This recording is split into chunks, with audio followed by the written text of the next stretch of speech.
Good evening, everybody. Thanks for coming to the meeting today. We will start off with the first item on the agenda. Are there any declarations of interest?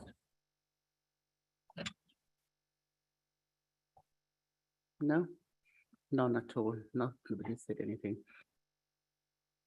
First of all, I would like to introduce the leader of the council, Councillor Ross Garrett, and he is here tonight in the Civic Centre, and he'll be speaking, on agenda item number 4. I think before we start the meeting, can we do an introduction? Should we start with the people who are here today, who are not live? Can we start with you?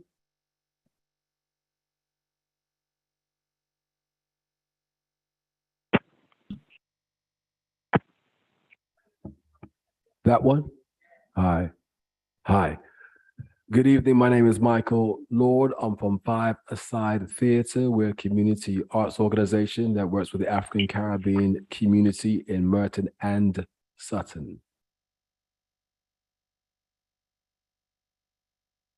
Good evening. My name is Councillor Caroline Cooper Marbia, and the cabinet member for Sport and Heritage, but also councillor for Colliers-Wood Ward.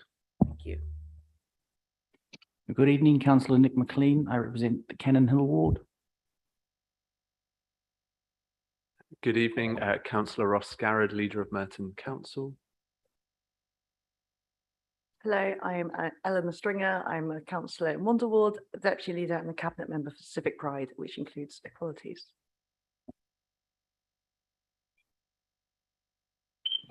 Hi, I'm Octavia Lamb. I'm the Policy and Scrutiny Manager at Merton Council. Can we now have the people who are online to introduce themselves? Starting from Councillor Mercy Skate.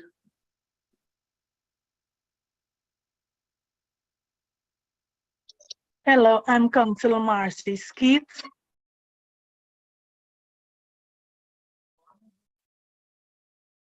Good evening, my name is Sean Buchanan. I'm an activist from an organisation called Equal Start.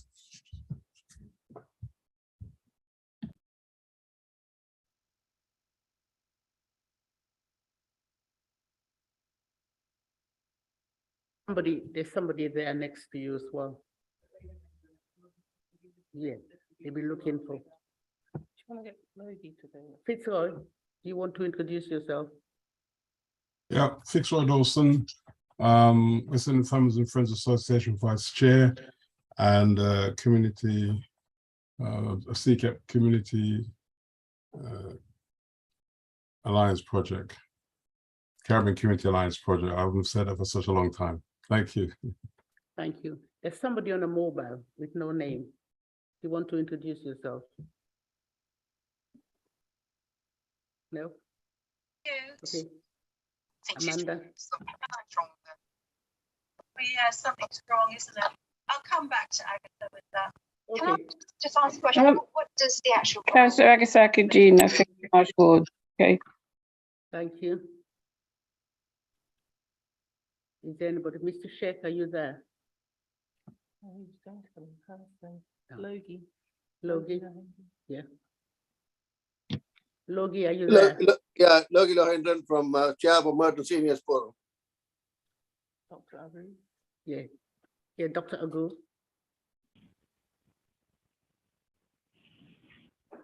You want to unmute yourself? Can you hear me, Dr. Yes, Dr. Aru. I chairman of South London Tamil Welfare Group. Thank you. Thank you. I think. Where's Heather? Where's the bed?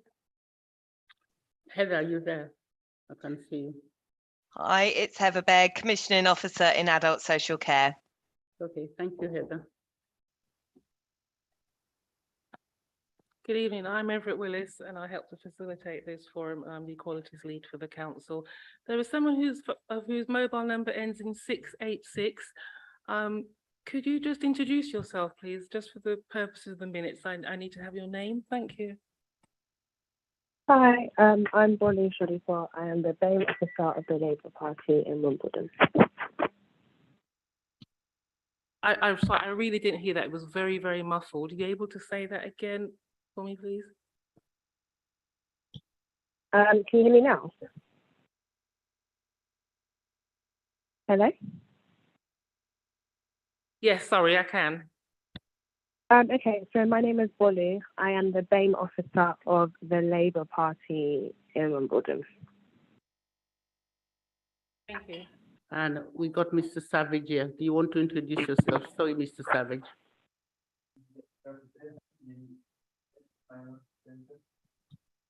Thank you. And I'm Councillor Edith Macaulay. I'm the chair of the JCC. I think that's all so far. Am I right? Thank you. Oh, sorry, Nadra. We've got one Oh. guest, Nadra. Oh, And also Hannah Neal from Hannah. BAME Sorry. Voice Sorry, and Nadra. ACO. Hi, I'm Nadra Gadid, Engagement and Equalities Lead for Merton and Wandsworth from NHS South West London, ICB. Thank you. I think that's all. I can't see anybody else so far. Apologies, Chair, just myself, Amanda Roberts from the Policy, Strategy and Partnerships team, attending with Heather for the item on supporting the voluntary and community sector. Thank you, Amanda. Right, are there any apologies for absence? We've got apologies from Mr. and Mrs. Shah this evening, from the Asian Diabetic Support and Awareness Group, and also the Pakistan Cultural Association. We move on to agenda item number 3, minutes of previous meeting. We do the minutes and also any matters arising. Before we do it, I would like to welcome Mr. Sheikh, and it's lovely to see you after 2 years. Thank you so much for coming tonight.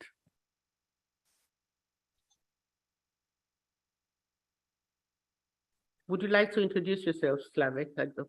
He's not been seen. I can see him on this one. Can you see Slavic on your one? Not as yet. Okay. Well, lovely to see you, Mr. Sheikh, after 2 years. And so, as I said before, it's lovely to, that you're here today. We missed you for so long because you've been, very influential in the JCC. Thank you. Right. So we're on to the minutes of the last meeting, and I'm going to do it with any matters arising together. Page 3.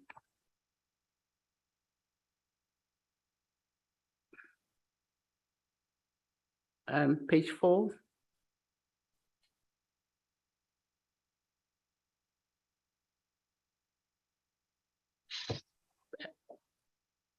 Page 5.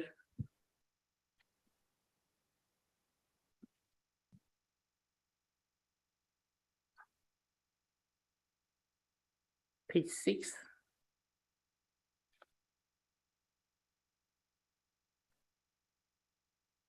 Seven. And finally 8. I assume there are no matters arising because I did say we're doing it together. So are the minutes accurate? Right, so we'll assign the minutes. Thank you. We now move on to agenda item number 4. We've got the leader of the council, as I mentioned before, Councillor Rosgaran, and he is going to speak to us on the administration and the priorities of the council. So welcome, Councillor Garrod, and it's good to see you here tonight. Thank you, Chair. And I am pleased to have been invited to attend this evening's meeting to speak to the committee about the priorities of the administration, but also to thank you for the work that you have done as part of the committee throughout the years that you all have been members, and in particular the work that you have done during the COVID-19 pandemic, and a number of faces that I have seen here who helped during the recent incident on Galpins Road in the east of the borough. So what I wanted to do this evening was just talk through the priorities of the administration. So I'm Councillor Ross Garrett, leader of the council since May. And I grew up in the borough. So I grew up in Mitcham, went to Benedict Primary School, Priory Middle School, Rutlish High School as well. So I like to think that I know the borough quite well. And I'm really proud to come from Merton. I think it's got great opportunities for its young people. I think it's a beautiful borough if you look at the parks and green spaces, and our education system, our schools are in a really healthy position with about 95% good or outstanding. But I know for a number of residents that pride isn't shared. And I really want to restore the pride that residents have from coming from Merton. So growing up, I would often say that I was from Mitcham, and a number of people just wouldn't know where that was. I had to say it's right next to the tennis, where they play the tennis, and then people clocked it when you said that you were by Wimbledon. But the borough is so much more than a fortnight of tennis. As I've just described, there's so much opportunity, so much potential here. We've got a thriving voluntary organisation and community base, and we really want to build on that, this administration, and unlock that potential so all our residents, no matter their background or where they come from, can achieve and progress on in life. We've got three kind of strategic kind of focuses as a new administration. And the first one is around nurturing civic pride. That starts, of course, with cleaner streets, but it also encompasses and building on that relationship we have with the voluntary sector. We saw during the pandemic, a lot more people wanted to stay and had to stay local. They went to their shops a lot more, they went to their parks and used those a lot more. And they really wanted to have that stake in their community. How can we engender that volunteering? How can we engender that connectedness to your place of living? And so we want to strengthen that and that relationship with the voluntary sector.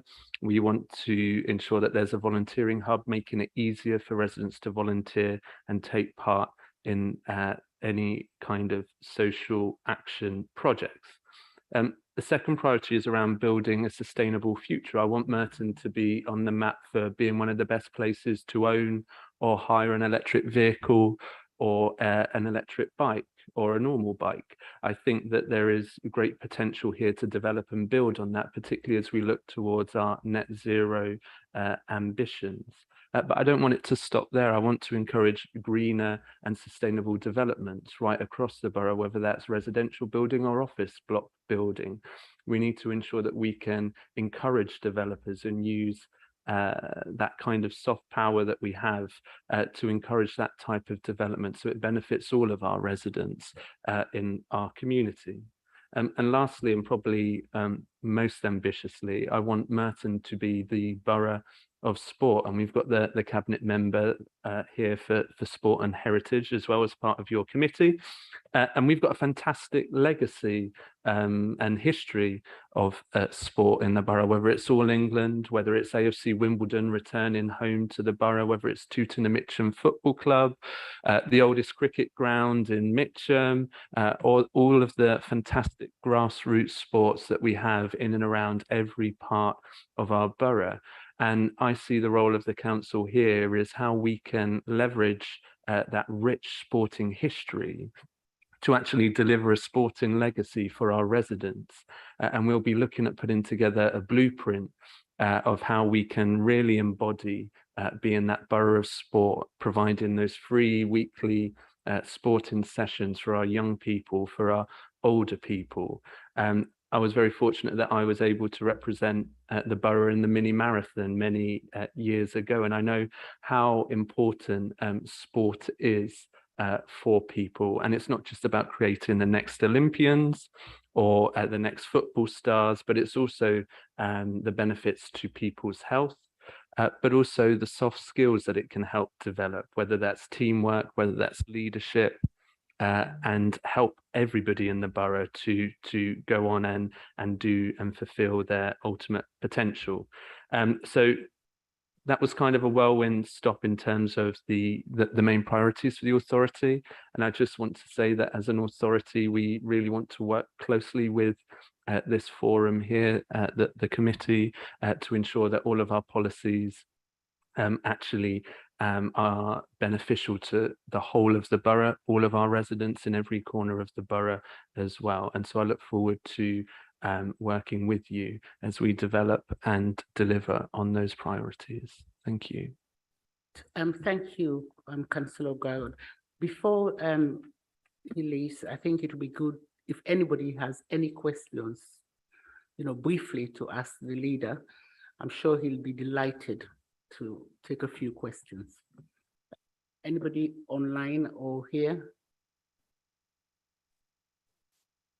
Good evening. I have a question about equality of dads in the borough and what's done in terms of community support. Because we used to have a group called Dad Littlelands and they've been closed because there's not enough space for them. And as a trustee of the South Wembley Community Association as well, they used to use the community centre to hire out, but since COVID, they've not been able to acquire space where they can run the sessions. And in this era of Me Too and equality for women, I think men and fathers have been marginalised. I want to see what your strategy is about that. So just to say that recently, Cabinet Member for Civic Pride, Councillor Stringer, announced 2 Civic Pride funding pots for local organisations and groups to access funding. And I would encourage everybody to go online to see if their organisation or as an individual you are eligible to apply for that. I think submissions close on the 4th of November for investing in the neighbourhood, but the voluntary sector pot is the 11th of November. But in terms of the specifics, Sean, I can take some details and come back and make some contact with you around the specific organisation that you mentioned. Reverend Hannah Neal. Yes, I was just wondering the title of it, that there's been a change. There's no longer equalities and diversity within the title, but I wondered whether civic pride really resonates with most people. Would most people understand civic pride?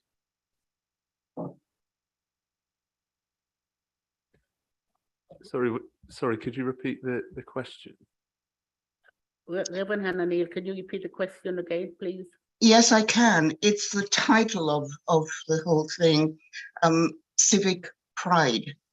And I just wondered whether most people would be able to relate to what you mean when you say civic pride. Yeah, thank you for your question, Hannah. And again, apologies for not being able to attend your successful event on Saturday. Just to say, just in terms of the role of Civic Pride Cabinet Member, I do think it does resonate. It is quite a big portfolio, but it focuses on, sorry, some mic issues. It focuses on the really important some of the really important issues within the council and the real focus that we are given to building up our communities, our voluntary sector, our high streets, making sure that everybody feels part of the borough in terms of equalities and diversity. And we've got a really good cabinet member in Councillor Stringer who will be taking that forward. I think it is about how we can really encourage that sense of pride and restore that back into our borough, that connection to, whether it's the main 5 towns that we have here, or 7 towns, and really ensure that people feel part of this borough and can work together to making this borough as great as it can be. Mr. Abai Savage.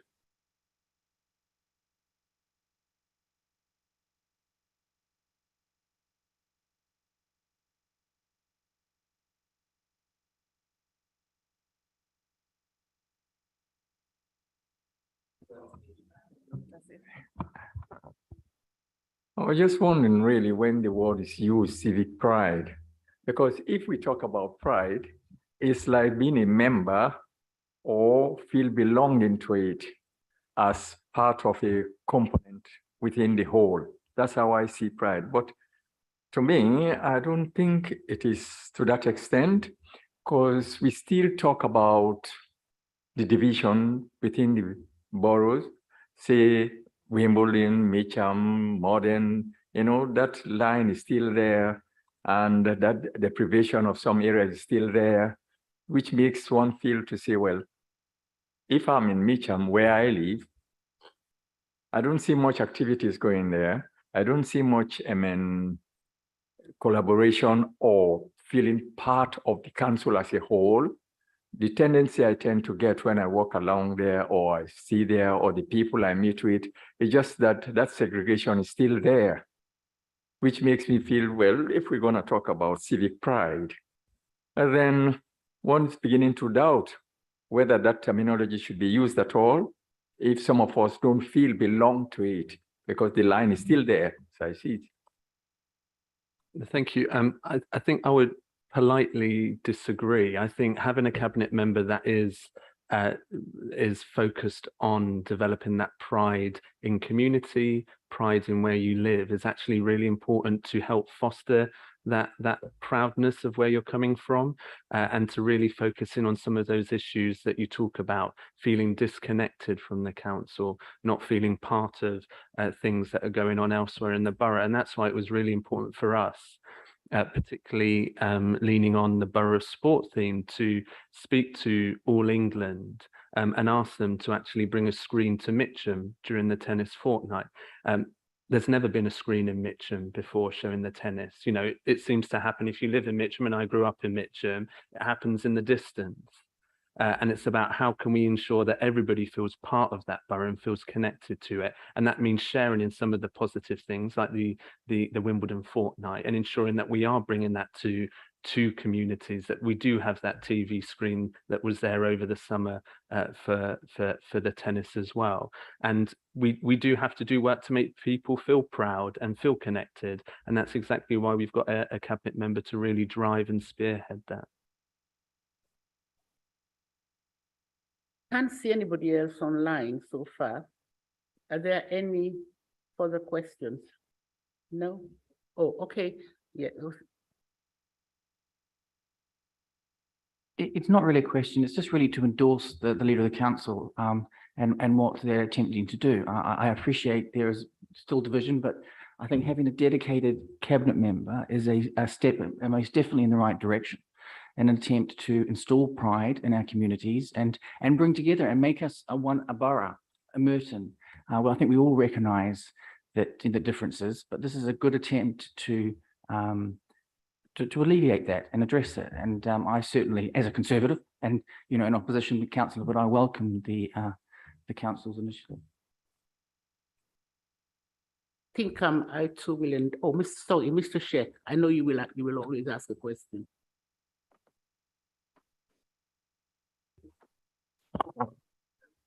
For Carter for 3 years. Madam Chair, after 2.5 years talking in the place, I've been here with other committee, but not with the district committee. 50 years nearly I am here. And my feeling is no council, no councillor, nobody has to do it if we want to do it. It's up to us, member of the public, to come out and tell you to do it. We have created 5 organizations in the last few years. Why? This is the reason, to link with you, come with you, and ask you to do certain things. I know you people are busy. I know you've got a lot of problems with the central government. I know that, money-wise and all that. How many times I talked to your previous leader and said, sorry, we haven't got the money. Now, I am not talking about that today. I'm just talking about it's us as well to be part of it. If you're willing, then you are all right. If we are not willing, whatever you want to do is not going to be productive. I absolutely agree. We have to work together to achieve the best we can for this borough. I take a last person, Grace. Would you like to put your questions to the leader, please? Yeah, thank you. I suppose it's not so much a question, but more an observation. And it's great to have the civic pride, but I tend to agree with what some of the other previous speakers have said, that perhaps in Mitcham, where I live, I think before we can honestly talk about pride, we need to build a reason to be proud about where we live. And we've got to be honest. And I think we need to really, if we're going to start from grassroots, before we get to the pride situation, we need to really deal with the civic connectivity. And I honestly feel that perhaps on this occasion, civic pride is not the most appropriate, because a lot of people, I do love my Mitcham and love my borough of Merton. But to be quite honest, when you talk to people on the streets, they're not quite there yet. And when we see the condition of our streets, I'm not necessarily sure we're quite there yet. We look at the condition of our town centre compared to our sister Wimbledon, and I don't think we're quite there yet. So I think we'll have more to feel proud about when there's more of a levelling up. So it's just really an observation that perhaps we should have been more civic-minded, yes, but maybe not so. Maybe civic pride is perhaps not quite appropriate yet on this occasion. That's just my personal perception. Thank you. Answer that. Yeah, and I think that is a fair challenge around how can you engender pride amongst residents. I love my part of Mitcham as well, where I grew up. We're from the same town, and this cabinet role and the naming of the cabinet role isn't saying that everybody feels proud. It's about having somebody that will focus in on bringing those agencies together, whether it's the police, whether it's the voluntary sector, whether it's the nighttime economy, whether it's the high streets, somebody that is looking after that to really look and think holistically, how can we improve that? How can we make our residents feel proud? It isn't saying that everybody feels proud. It's about having somebody that is going to spearhead that and show some leadership into terms of how can we drive pride amongst our community, and how can we as one feel connected together. So fair challenge around, residents not all feeling proud of where they come from or what they see around them. But we've got that cabinet member and the rest of the cabinet, and our overall focus is in restoring pride in that borough. We recognise not everybody is proud of where they come from, and it's now up to us to deliver that and make people feel proud and give you reason to be proud to come from Merton, Mitcham, Rains Park, Wimbledon, Morden. We've got somebody who's put something on chat. Evelyn, would you like to read it out, please? Yeah. There's a comment in the chat from Sean Buchanan, and it's really around what policy work has been done to support Black men in leadership roles and initiatives to improve education and the social care sector within Merton. It's in the chat. Thank you. So I've only been in post for 5 months, and so there hasn't been that long policy lead-in prior to the election, but I know that everybody that sits around the cabinet table with me is committed to levelling up all parts of the borough and making sure everybody really feels that benefit. So inequalities does have a huge focus within this administration as well under the Civic Pride portfolio, and we will continue supporting committees like this and initiatives to really help make sure that everybody can fulfill their potential. Right. I think I'm not taking any more questions, but I think thank you so much, Leader, for explaining your priorities for the year and everything you've done so far.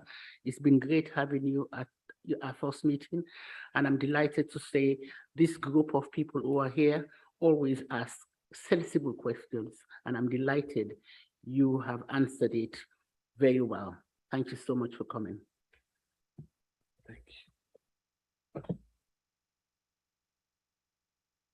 We now move on to the next agenda item, number 5, the bowel cancer screening program.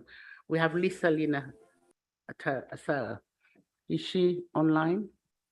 I am online, yes. Can you hear me? Thank you. Can you hear me? Hello? We can hear you. Okay, great. Can everybody online hear you as well? Yeah, hopefully everyone can hear me. Yes. Are my Thank you, everyone. Are my slides able to be shared? If not, I can just kind of talk through it. Is it possible to share on the screen or no?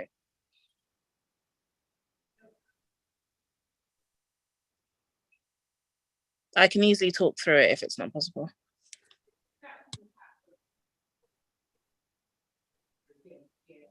The pack would be easier if you just talk through it. Because... Yeah, no, Thank you. no, that's fine. Thank you guys for having me. So my name is Lisa Lina Sorry. I work at St. George's Hospital and I work in their bowel cancer screening centre there. And my role is basically to work across the whole of South West London to work on increasing the awareness around bowel cancer, you know, making sure people understand the importance of doing their screening. And my main role is really to try and increase uptake in terms of the screening. What we know is there are particular cohorts of groups that are underperforming in terms of uptake, and that's, you know, people from BME communities, people with learning disabilities, and that's also men. So what I do, you know, my role is quite multifaceted in the sense that I work within primary care and within secondary care around, you know, making sure that they're encouraging their patients to partake. But I also get to work within the communities as well to encourage people to, you know, do their screens, you know, raise awareness around the importance of doing a bowel cancer screen. And, you know, just generally answering any queries and concerns people have around bowel cancer. So what that means, I work across the whole of South West London. So I cover all the boroughs. So that's Wandsworth, Merton, Croydon, Kingston, Richmond, Sutton. And I'm able to go out. I go out to various events and go out to various different communities. And I just talk about, you know, the importance of bowel cancer screening. I tend to come with general resources and, you know, just discussing with people around what the screening program is. So thank you for inviting me today. The main aim today was really just to give you guys a bit of information around bowel cancer, things that you may or may not know, but just to talk to you around bowel cancer and the kind of support that I can offer out in the community. And the main aim really is just hopefully, you know, off the back of this, you guys might be able to, you know, let me know if there's anything that's going on in the community that you think would be great to have me attend, to come and really just discuss and support with people. So I'm just going to run through a couple of things that I think would be important for you guys to know. As I'm not showing my slides with you, I can kind of just talk through it with you now. So I think the main things that I really like to highlight are the facts when it comes to bowel cancer. So we know that it's the 4th most common cancer in the UK. We also know that it's the second biggest cause of cancer death. So it causes around 16,000 deaths a year, which is quite a significant number. It tends to be more common in over 60-year-olds. However, we know we're starting to see, you know, more increases in people that are below that age. And the way that bowel cancer screening works is it's got a particular cohort of patients that it's eligible to. So currently it's for 56 to 74-year-olds.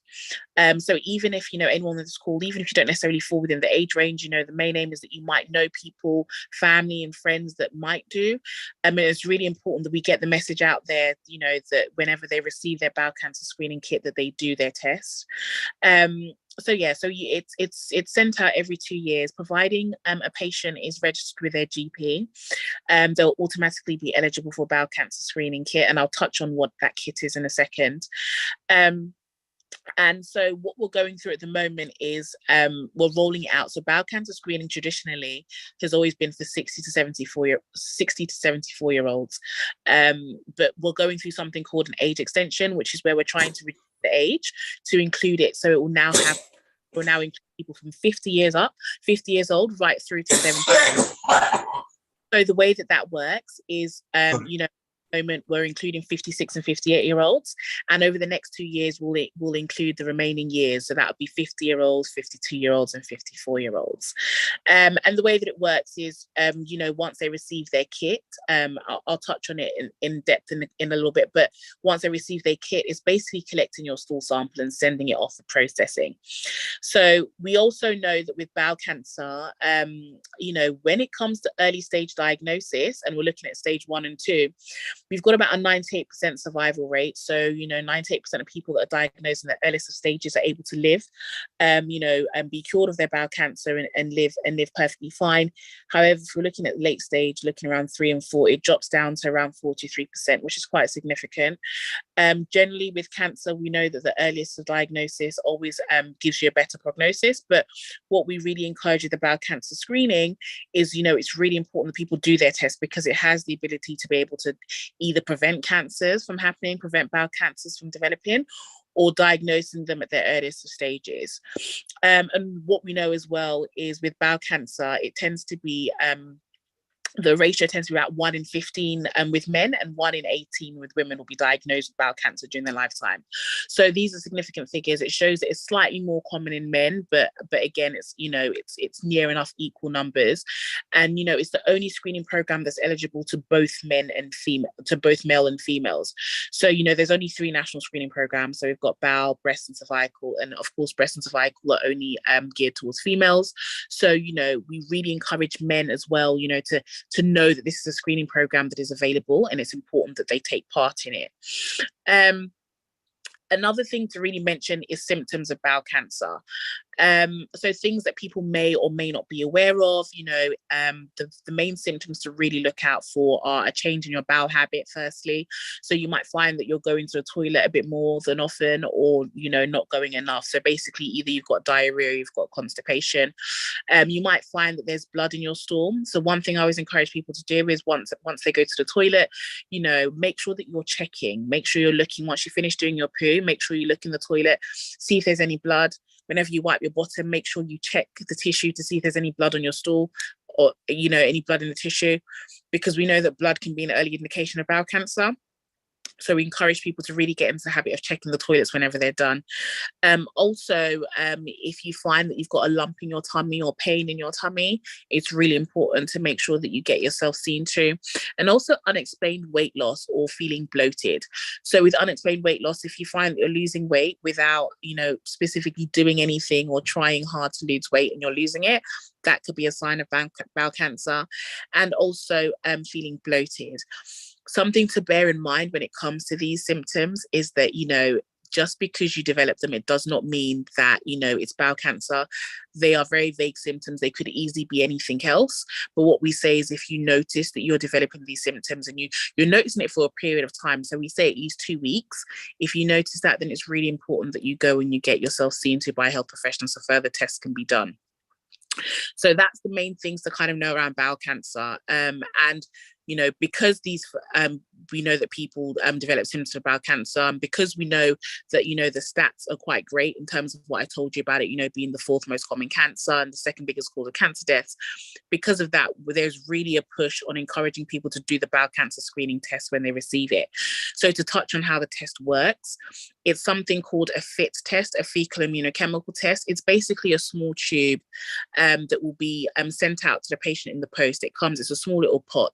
You collect your stool sample, you know, you go to the toilet as you normally would, and you merely need to scrape a little bit of that sample into the tube that has been delivered to you, and you pop it in the prepaid envelope that it will come with, and, you know, the kit is sent off to our labs in Northwest London, St Mark's Hospital, and that's where it's processed.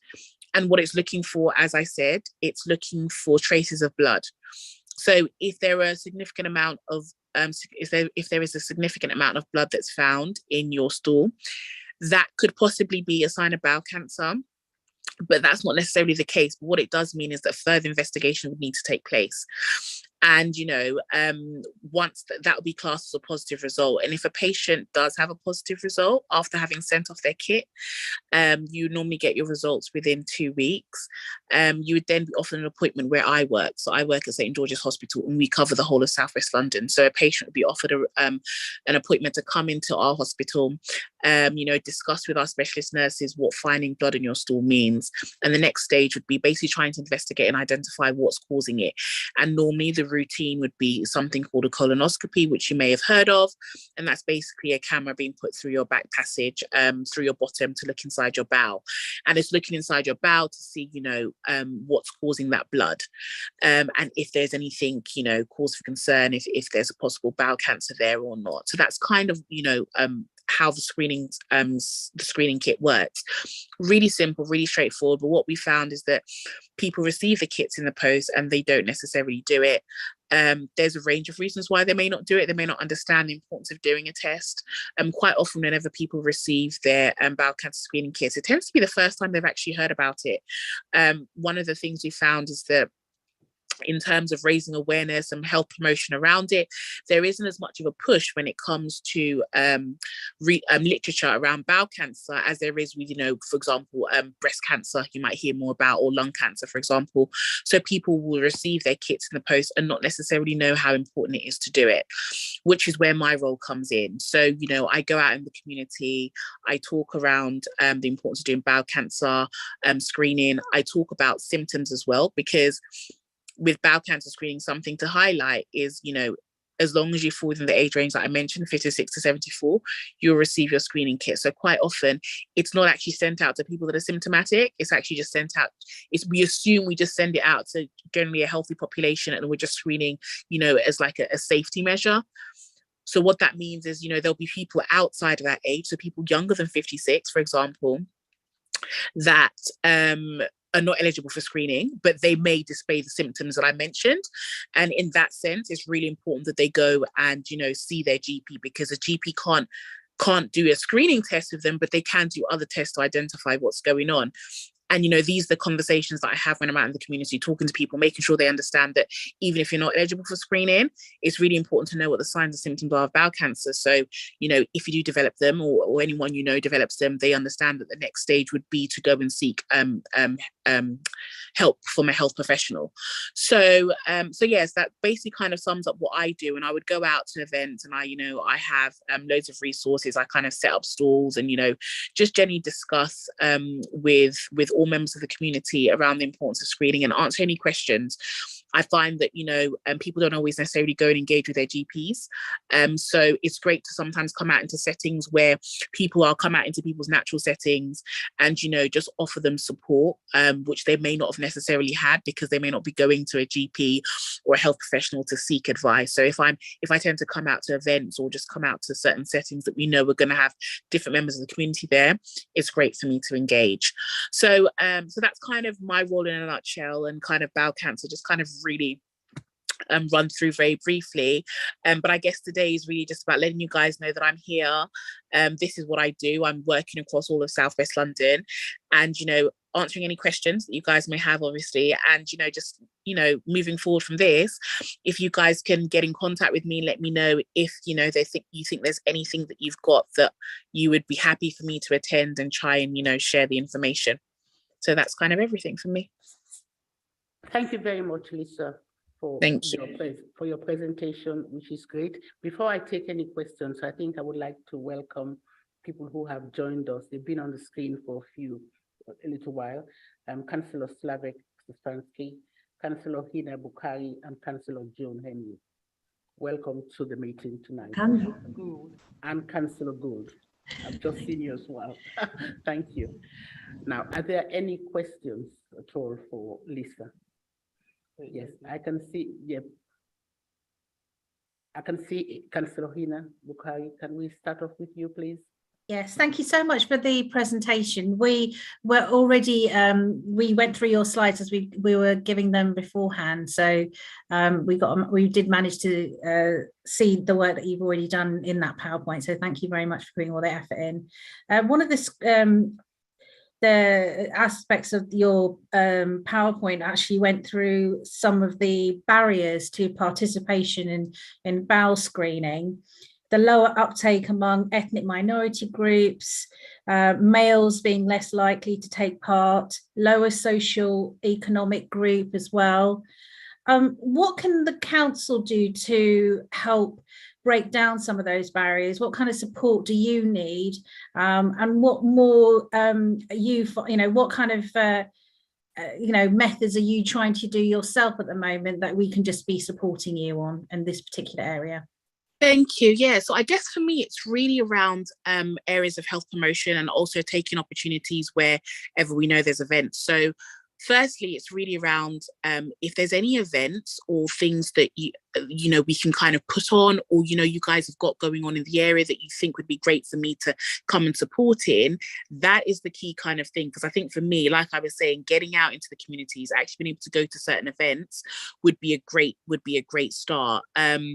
And I guess, all of these things, budget and all these kind of things, you have to kind of bear all of this in mind. But that's the kind of thing that really, really makes a difference, being able to get out and physically go to events. So it's a lot to ask and say you need to necessarily put on a specific event. But if there's things that that are going on already, particularly within demographics or particular populations that for example, within BME communities, if there's certain events that that are going on that you think, okay, it would be great to have Lisa come here because she can actually talk and engage with the people taking part, that would be a great resource for me.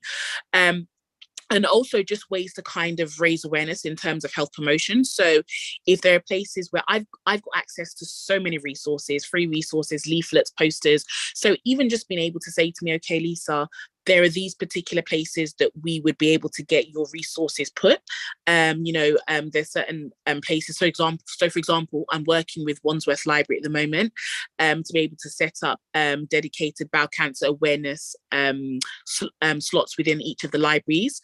So things like that, if you're able to say to me, okay, this is a particular space that we think would be great for us to be able to have your resources and leaflets set up, that would be fantastic. So for me, it really is just about anywhere where we can get health promotion out, any places that you can recommend to me, and also any events and things that you think that are going on that you think would be great for me to support in. That those are the two key things that would really help in terms of just addressing those particular barriers and focusing on groups. Do your leaflets cover different languages as well? They do.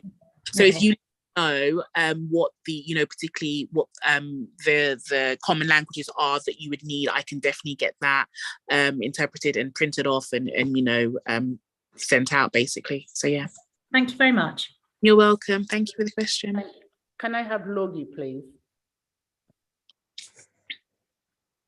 Yeah, I just want to find out whether you have got any Tamil speaking people to come and give a presentation on a BME community. Sorry, can you refer? I didn't hear that. Sorry. No, I would just know whether you've got any Tamil speaking people at St. George's who can come and do a presentation for about Tamil community people in Misham. Yeah, I can definitely look into not in my department because it's just me, but what we do have access to is being able to see if there are just general interpreters that could come, and it would be like me attending, but they can come and like interpret. We definitely have access to that. So if that's something that you think would be if you let me know when, then I can make a date, fix a date, and give you when to come and give a presentation. Yeah, so what I think would be good then, if you, my details have been shared or will be shared, I believe. So if you can let me know, if you've got like a particular day that you normally have your event, so then I can actually find out who the interpreter is and say, okay, these are the particular days that this particular group is meeting up. Would you be able to come and attend? And we can kind of get something in the diary that way. I think that will work really well. Yeah, okay, I'll do that. Yeah, I'll do the Everett. Yeah, thank you. Thank you very much. Thank you. Reverend Hananiah. I was just wondering how much work you do on prevention. So to be honest with you, I think that's where bowel cancer, if you really understand how the bowel cancer screening program works, that really is a lot of the work in terms of prevention. So obviously, when it comes to bowel cancer, we know that 50% of bowel cancer cases are linked to lifestyle choices. So things like smoking, alcohol, being obese, these kinds of things are lifestyle risks and things that we know can increase our risk factor. So in terms of work that I do in community, it's always really important that I raise awareness around, people making sure that they're making the right lifestyle choices, because these things can increase their risk. But also it's making sure that people understand how the screening program works, because if somebody takes part in the screening program regularly every 2 years as they're invited, that is actually quite big in terms of being able to prevent bowel cancer. Because what happens with bowel cancer quite often is that it starts off with, you might get blood in your stool. And what we find is that what causes the blood in the stool is something called polyps. So polyps are basically growths within your bowel. They aren't necessarily cancerous growths. However, when you do a bowel cancer screening test, if you have a positive result because we found blood, you would then come in, you'd have a colonoscopy, we'd look inside your bowel. And if we identify any of these polyps, what happens is they get removed. And once they're removed, they're sent off to histology and they're processed to see if they have precancerous cells. And if they do have precancerous cells and we've removed them, then we're able to monitor you and actually prevent bowel cancer from essentially developing. If you didn't do the bowel cancer screening test, and if we didn't identify that polyp, it would then have turned into, it'd be slow growing, mind you, but it would eventually have turned into bowel cancer. So the screening program actually does work as a major preventative measure. And outside of that, I guess in terms of your question about other things around prevention, there are a lot more things that can be done. And I think that's where we're trying to raise awareness around, making sure we're sending a message out about healthy lifestyle choices and about people making sure that they take part in their screen, just because we know it can help prevent bowel cancer. I can't see any more questions for people to ask. I can't see anybody else on the screen. So Lisa, thank you so much for your presentation. It's been very much appreciated. Thank you. Right, we now move on to agenda item number 6, overview of the integrated care system. And we're gonna have NADRA, engagement and equalities lead, Merton and Wandsworth, Southwest London integrated care system. So Thank you. NADRA, please? Thank you so much. Thank you. Good evening, Chair. Can I share my screen? Is that possible? Go ahead, please. Okay.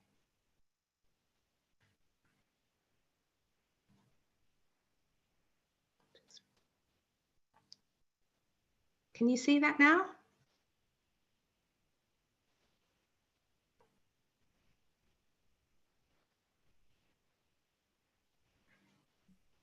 So yes, it's coming now. Oh, brilliant.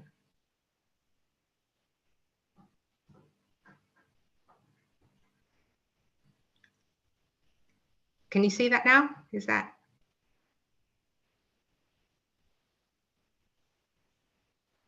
I can't see anybody, so if you just let me know when you can see it. And then Yes, that's fine. We can see it. Yeah. Super. Thank you very much. Good evening, everyone. As I said, my name's Nadra Gadid. I'm the Engagement and Equalities Lead at Merton and Wandsworth. So this evening, I've been asked just to give an overview of the integrated care system, and I'll be more than happy to take questions after the presentation. So just some key messages. On the 1st of July this year, we launched as the Southwest London Integrated Care System, and it's a new organisation taken over from the original commissioning clinical commissioning groups, the CCG, and we're basically taking on specific health and care statutory responsibilities. So our 4 purposes are improving outcomes in population health and healthcare, tackling inequalities in outcome, experience and access, enhancing productivity and value for money, and supporting the broader social and economic development. So there's a real drive now to working together in collaboration across the system. That's with the council, with the voluntary and community sector, our faith communities, and everyone across the whole piece, so we can provide, have a hyper focus on reducing health inequalities and ensuring that we can pool our resources and enhance productivity and value for money. So just an overview here, a narrative, just so you can get a flavour of why this has happened. There's a real need for us to join up our way of working. So the healthcare system, as everyone is aware of, can be really complex and really challenging to access, and there are many barriers in terms of accessing health. And that is not just through the entry point via our GPs, for example, but also accessing more specialist support. So the kind of vision for coming together as an integrated care system, not in itself, was about trying to ensure that the system is more holistic and people can access the help that they need when they need it. So on the King's Fund, there's a really lovely animation that really outlines how what integrated care is, what it's about, what that support looks like, and how we are joining up across the local authorities, the NHS, our social care providers, and voluntary and community sector and charities. So I won't show that now, but it would be worth having a look because it really outlines it really accessibly. So our integrated care system, as I said, is a partnership of organisations that come together to deliver and plan joined up health and care services. And really it's about ensuring that we meet the needs of our local population. The pandemic has really brought into play the stark health inequalities that people experience, and the COVID-19 pandemic has really exacerbated that, the health inequalities that people experience, and has brought it into, I suppose, the public consciousness a lot more. So there's a real drive to ensure that we are meeting and addressing health inequalities and understanding what our communities need, what the barriers are to accessing services, how can we ensure that people have a better experience once they come into services, and ensuring that they have better outcomes as well. Where you live, your ethnic group, your social status or class, so to speak, shouldn't then determine how you experience your health, as well as impact on your outcomes. So having this joined up system approach would hopefully address some of those concerns. And as we're also aware, and really acutely aware of, is the fact that we do have a finite pool of resources, not just in terms of paying for services, but our workforce pressures are really challenging at the moment. So working across the system really supports the system in a way that we are not duplicating work, we can work more sustainably and work together more effectively. So that kind of speaks to our need to enhance productivity and value for money, and of course supporting our broader social and economic development. So the integrated care system is incredibly complex, and I'm hoping that over this 20 minutes or so I can give you a flavour of what that looks like. So we have our integrated care boards, and that is where the NHS is really located, and the money from NHS England is delegated down into the integrated care board. And then we have the integrated care partnership. This is where the NHS brings together key partners like our local authority colleagues, the voluntary sector, to develop a strategy in a way in which that we can work together to improve the health and well-being in our area. So we're utilising different pieces of data and resourcing. So we are bringing together all of that rich information that we all hold as organisations to understand the needs of our population and work together collaboratively to ensure that we are meeting needs, and not just through the system, but at prevention as well. So some of the key features of our integrated care system are I've mentioned local authorities. We have something called place-based partnerships, and this is where we are all coming together as part of our neighbourhood and localities, sitting around the table to think about and address the needs of our local population. And then we have our provider collaboratives, which bring together our NHS providers. So we've heard from our colleagues in St George's. We have our mental health provider, South West London and St George's, to ensure that we are improving quality and efficiency and outcomes, and addressing these unwarranted variations in care, which is what health inequalities are, that depending on where you live and how much you earn and what community you're from, would impact on the way in which you experience your health. And we want to address that and ensure that that isn't an indicator for poor well-being. So this is just a timeline of how we have got to the integrated care system. It's been in the making for many, many years. So this year we received the Health and Care Act, receives royal assent, putting integrated care systems onto a statutory footing with the establishment of integrated care boards and integrated care partnerships. And I think that the COVID pandemic has accelerated this journey because of the stark health inequalities that we all saw. So our South West London integrated care system is made up of 6 places, and places is the new term for boroughs. So we have Croydon, Kingston, Merton, Richmond, Sutton and Wandsworth, and we are one integrated system, and there are 42 across the country. So just an overview of our integrated care board and how that's made up. And then we have our integrated care partnership, which is made up of a range of colleagues across the system, our health members, our Health Watch and voluntary sector representatives, our local authorities, and we work together in collaboration to deliver and meet the needs of our local population.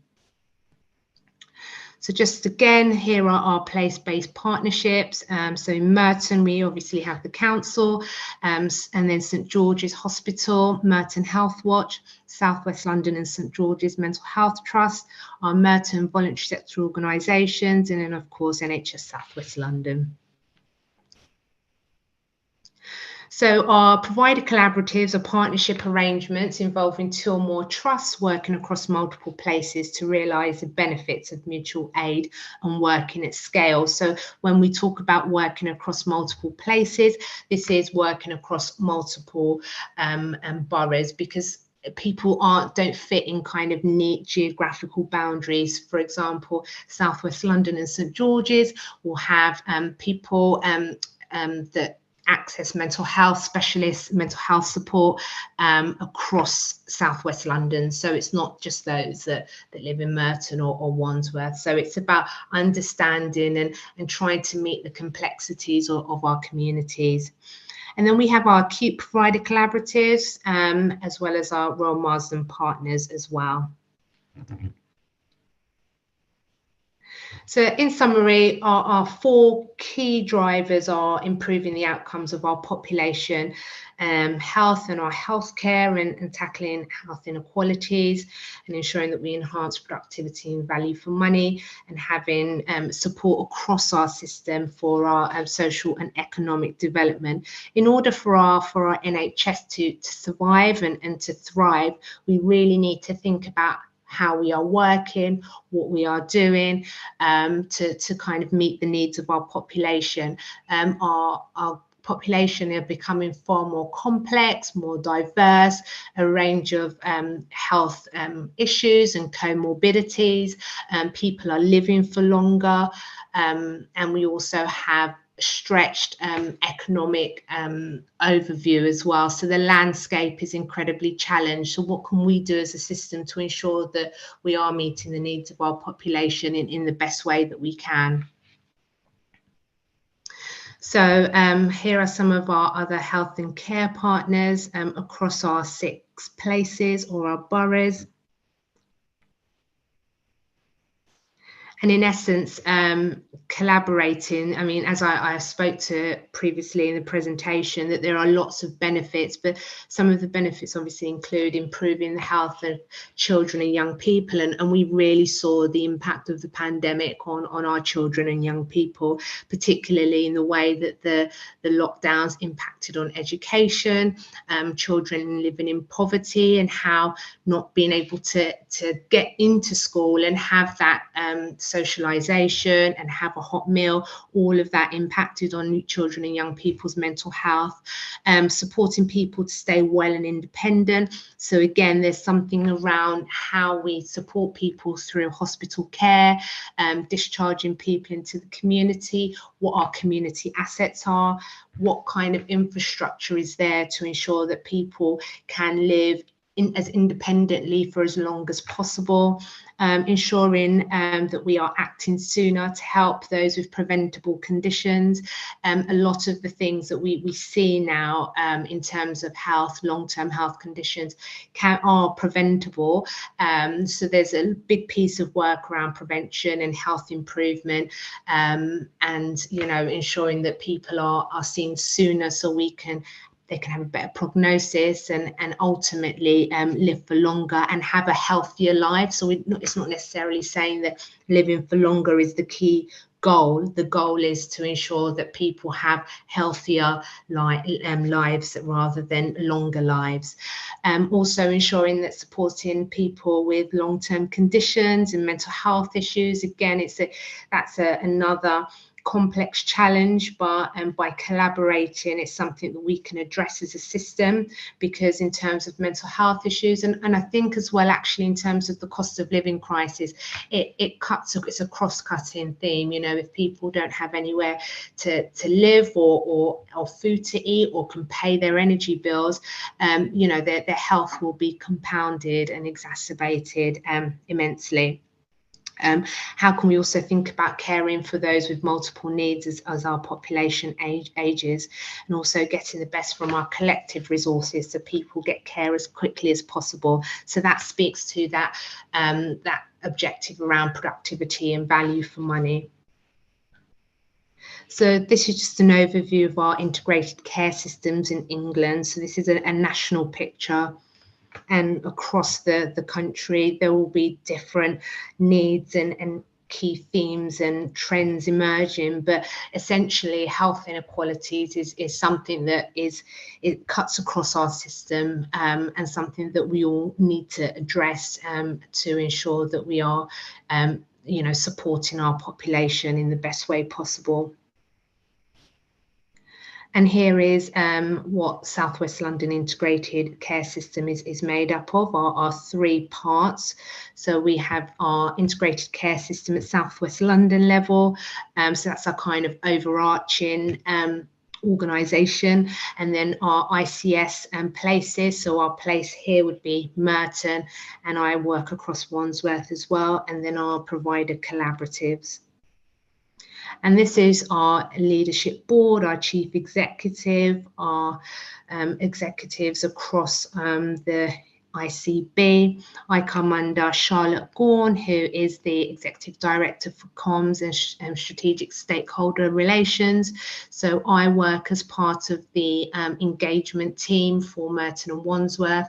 So my role is about engaging with our communities proactively and being visible, working with people so they have forums and spaces that they can share their experiences and their knowledge, utilising our community assets. So we are working alongside each other to address the needs of our local population. It's not about working in silos, it's about us learning from our community and having that, trust, that relationship that's built on trust and reciprocal support and engagement. Here are some of our non-executive members. We are waiting their pictures, and then we have our executive structure. So as I said, I come under the second column under the system, strategic comms and engagement. As I said, I engage with community groups and Health Watch, have a role in patient and public involvement and what that looks like, and ensuring that the patient, carer and voluntary sector and our community colleagues' voices is really front and centre of our health offer, and ensuring that that narrative feeds through the system and influences the system as well. That's really important. And how do we also consult and engage with our community around service change and service development? That is a legal duty. That is something that we are statutory. It's a statutory duty, something that we have to do. So how do we do that effectively, and ensuring that we work alongside people to ensure that we can have services that reflect the needs of our local populations? And again, this is an emerging governance structure as well. and just some videos here that people can watch at their leisure. So be more than happy to take questions and Thank you so much, Nadra. you're very welcome. Let me just stop sharing Can and you then stop sharing the screen for the time being? yes, I've done that. If you can just let me know when that's happened. Thanks for the presentation and also the key messages and narrative and the journey to integrated care system. Very interesting. Do you want to switch your camera off? Yeah, I think you do. Yes. Right. Just doing that now, Chair. And now we'll just take a few questions. If anybody has any questions, I think I've got Logie. Is your hand up? Yeah. Logie, would you? Yeah, thanks for the presentation. But my worry is that I just read last month in a paper that 2 of the ICS system in Midlands went under virtually red because they have lack of funding and they couldn't perform their duties. I wonder how South West London doing. Okay, I mean, a really good question. The financial position across the country is challenged. You know, we are still trying to recover from the COVID-19 pandemic. We're definitely not at that stage where we can't deliver services, and we are trying to balance the books. But in terms of our financial position, I'd say that across the country, not just in health, in social care, and our local authorities, I'm sure would also concur that the financial position and picture is challenged. And I think that is one of the drivers for pooling our resources and working in a more sustainable and collaborative way. That if we can bring things together and work across the system, then that's got to provide better financial results, enhance productivity and value for money. Councillor Ellis-Finger.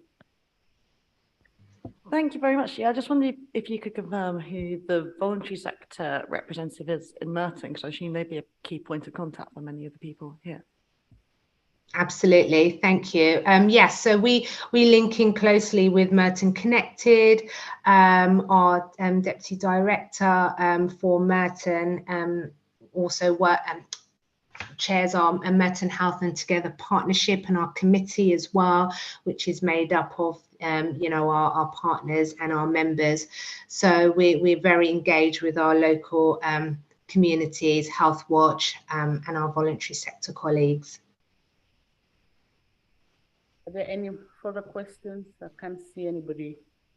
Right. Thank you so much for your presentation, Nadra. It's been very appreciated. Okay. Thank you, Chair. Right. We now move on to the next item on the agenda. Agenda item number 7, Merton Civic Pride Program. Amanda Roberts, the Policy Strategy and Partnership Officer, LBM. Amanda. Thank you very much, Chair, and good evening to everyone. We're hopefully, my colleague Heather Begg and myself are giving this presentation together. So just to introduce again, Heather, who's a commissioning officer for this programme as well, but working in adult social care, so working across departments to deliver this programme. Thank you very much, Heather, for sharing. That went smoothly. So just to say, Heather, if you wouldn't mind moving along to the next slide, please.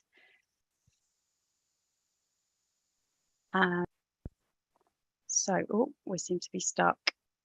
Right, here we are. Right. So I just wanted to give a quick overview because obviously there are a few titles here. As we've heard earlier from the leader, the new title around Civic Pride funding, that really reflects the council's commitment to putting civic pride at the heart of our borough. And under this umbrella of Civic Pride Fund sit 2 distinct funding programmes. The first of those, which Heather and I will be speaking to you about now, is the Supporting Voluntary and Community Sector Fund.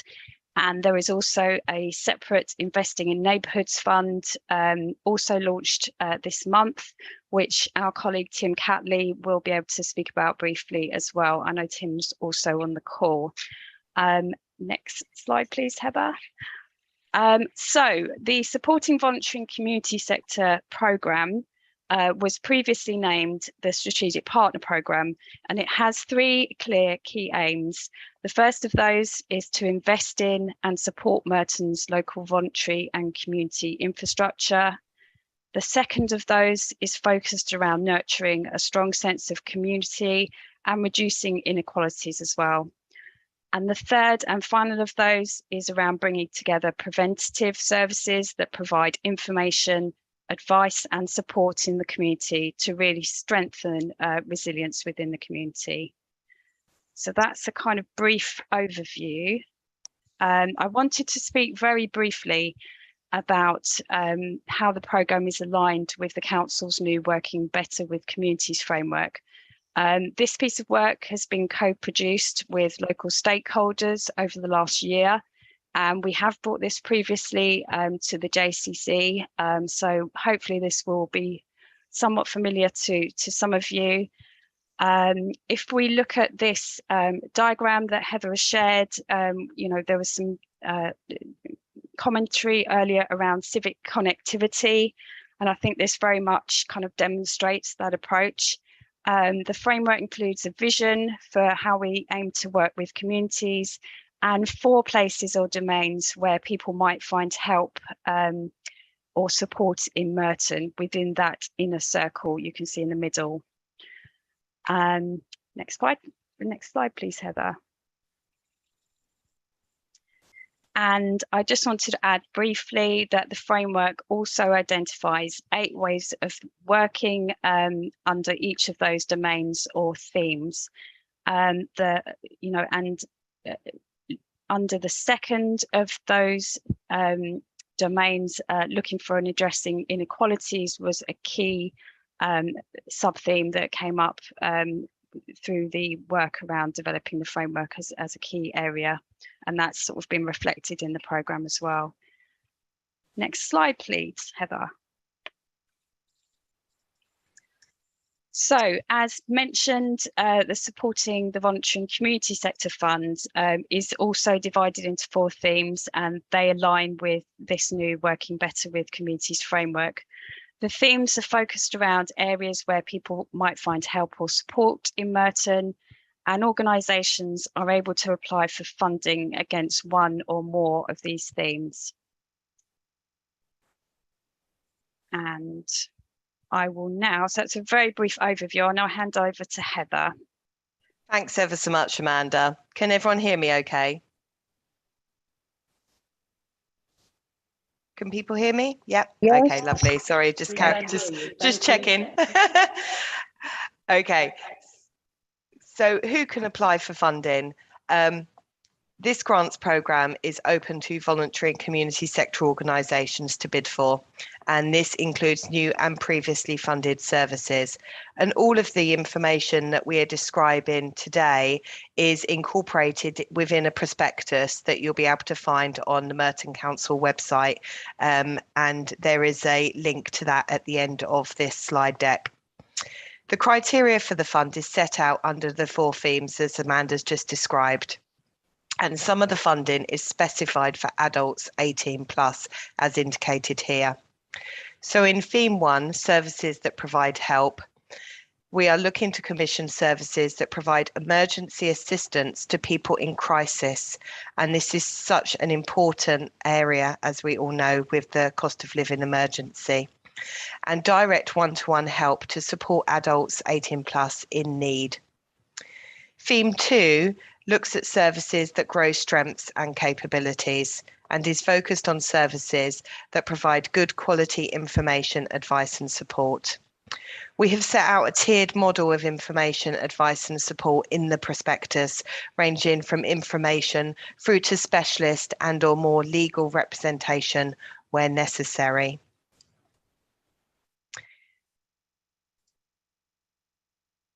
Sorry, I'm just catching up with my notes. So theme 3, active supportive communities, is focused on people growing their connections and increasing their levels of activity. This includes preventative activities for again 18+ and also Health Watch Merton, and actually talked about Health Watch Merton in the previous presentation. Theme 4, an enabling system in place. This will include voluntary and community sector infrastructure support and a separate small grants programme via Merton Giving, which will be annual funding. And I'll come on to that a little bit later. So eligible organisations. So the following, this is a list of all of the different types of organisation that are eligible to apply for this funding. We will also consider bids from faith-based bodies and religious organisations for projects that are relevant to specific themes within the prospectus. However, it goes without saying that that funding cannot be used to promote any religious activities, and all services for which grant funding is used must be delivered in a way that's fully inclusive. Amongst other things, we're looking for organisations that have a track record of delivery locally, which they can evidence, and who can work collaboratively and constructively with us and other partners.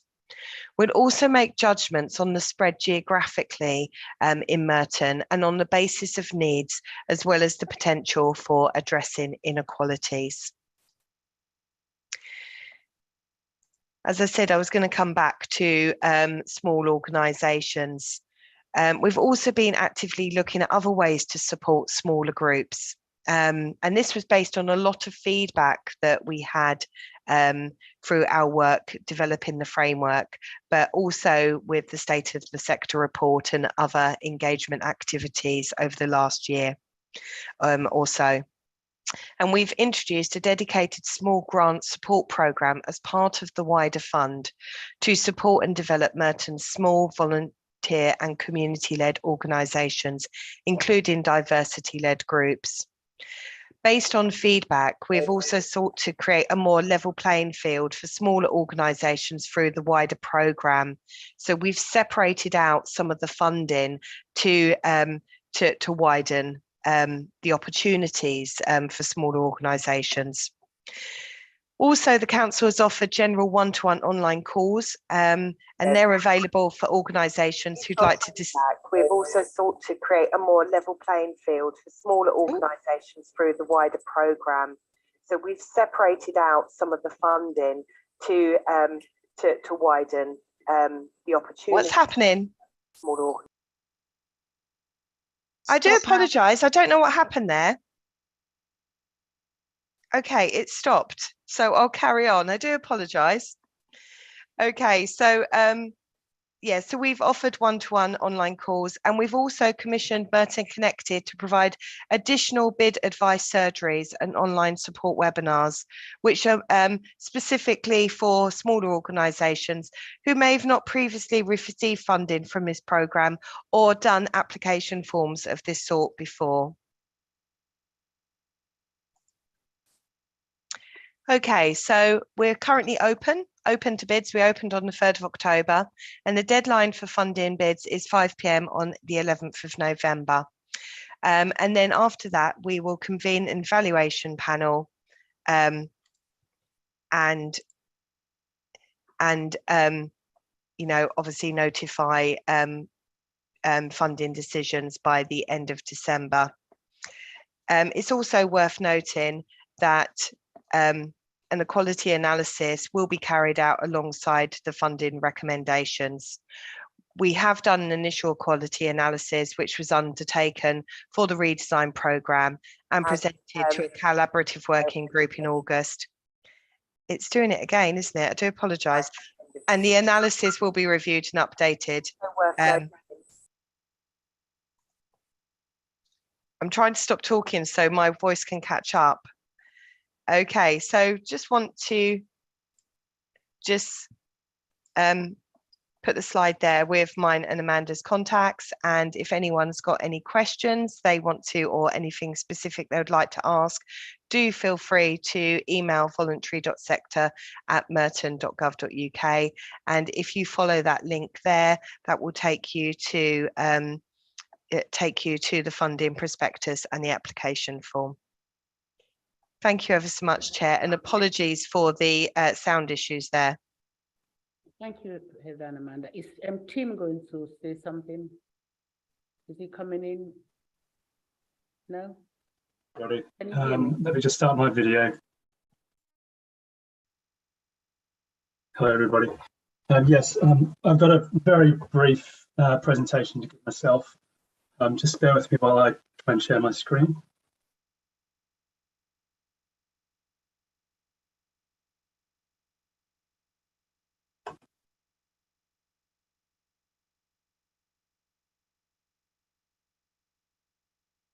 Can everybody see that?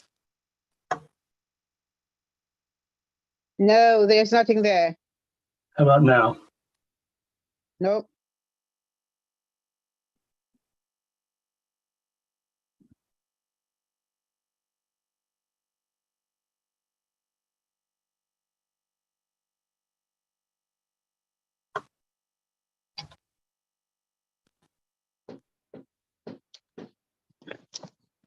How about now?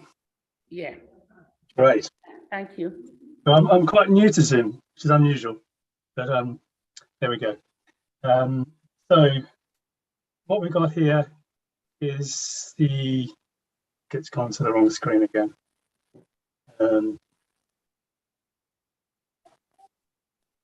Right, so it's going to have to be in this mode because I can't get it across to my other screen.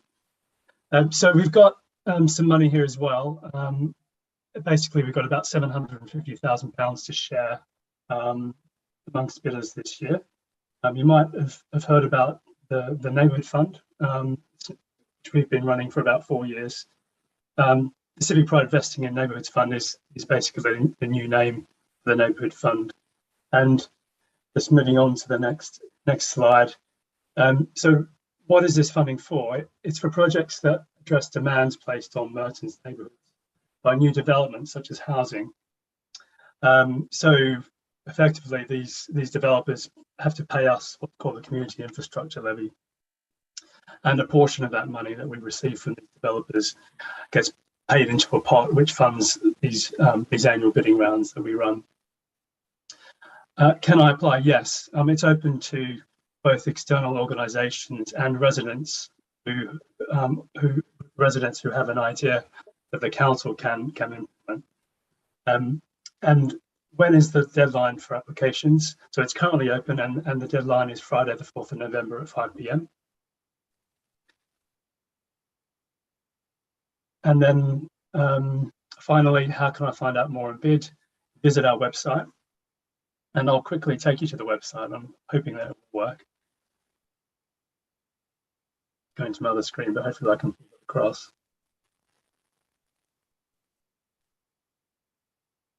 So here, it will take you to our bidding page, where you can see what I've presented in terms of the deadline, total funding available.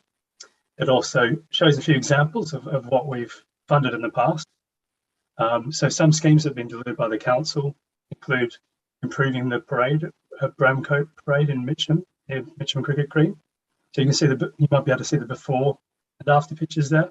The money was spent on improving those facades, the shop fronts, so that they feel a more sort of consistent theme, and just tidying up some of the signage as well. Another project is Uptown Youth. And that was a project that we saw as a really good one to help address the demands of the regeneration at High Path Estate that's going on at the moment. So a lot of money is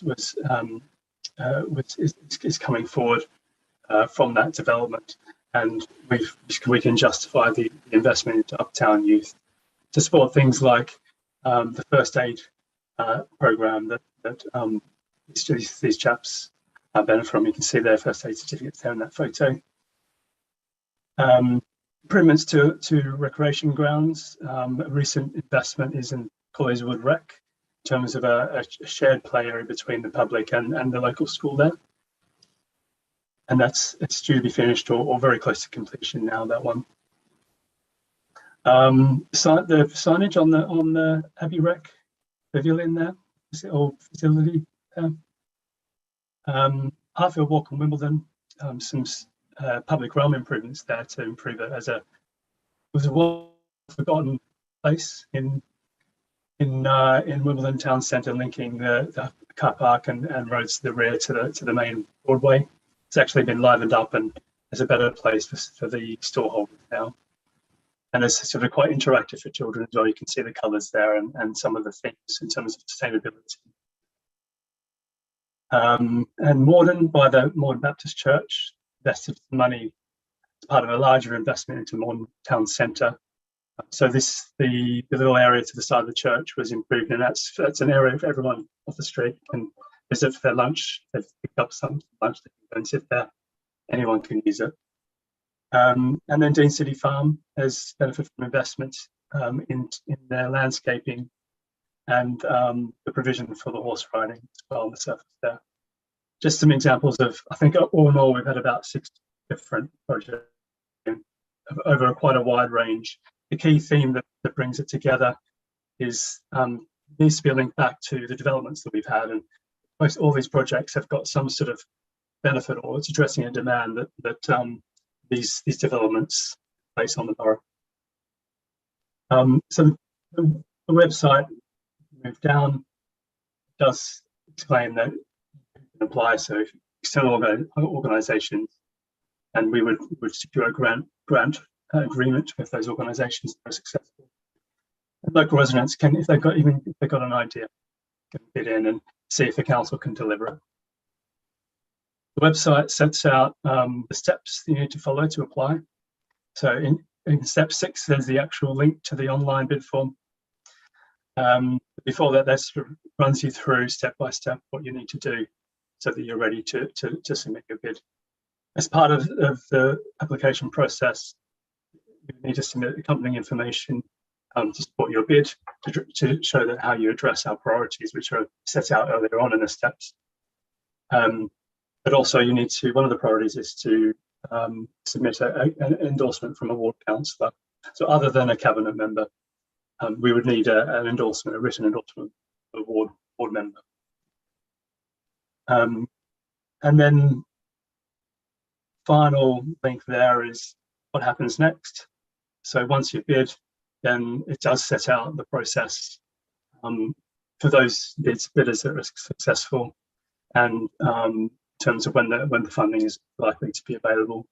Process it in terms of finalising the grant agreements as such. So that's about it. If I just go back to my slideshow.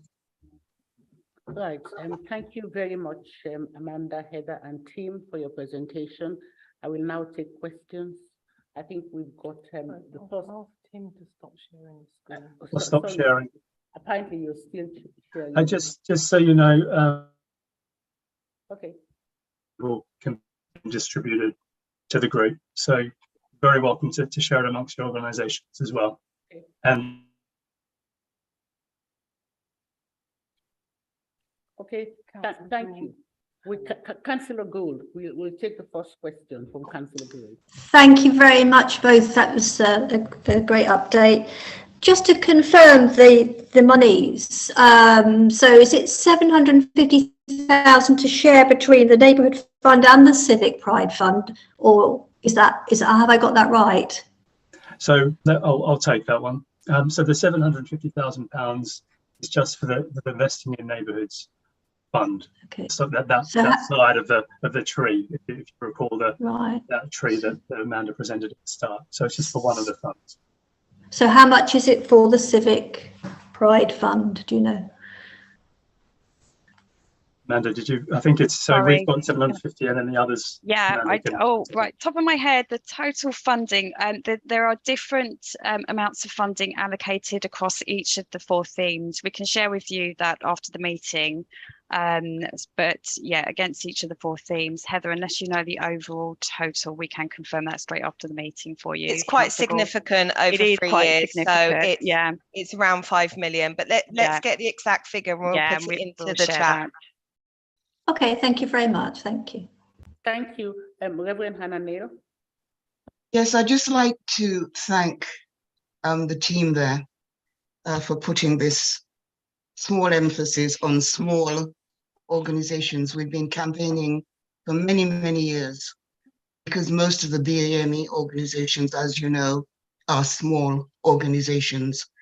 And at the moment, these organizations are struggling because they've got tired, overworked, part-time people doing the work. And what really needs doing is to provide some funding for staff so that they can carry on and do the work that they do so excellently. So I think sometimes we grumble and we complain, but this time I think we need to thank the council for listening and for putting in place this more funding really for the smaller organizations.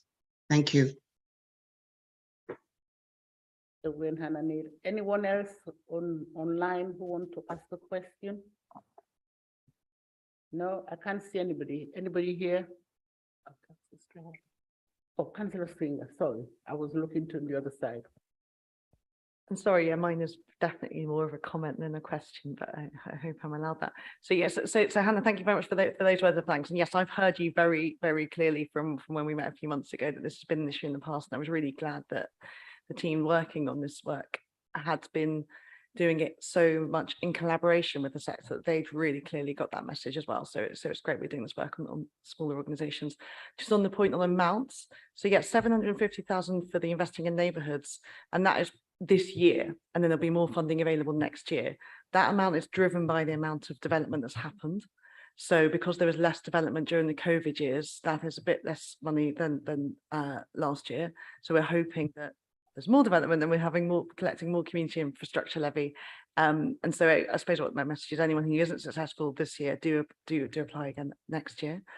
And if I remember it correctly, on the money for the charity sector, it's about 1.6 million a year. So like you say, kind of almost kind of 5 million over the 3 years.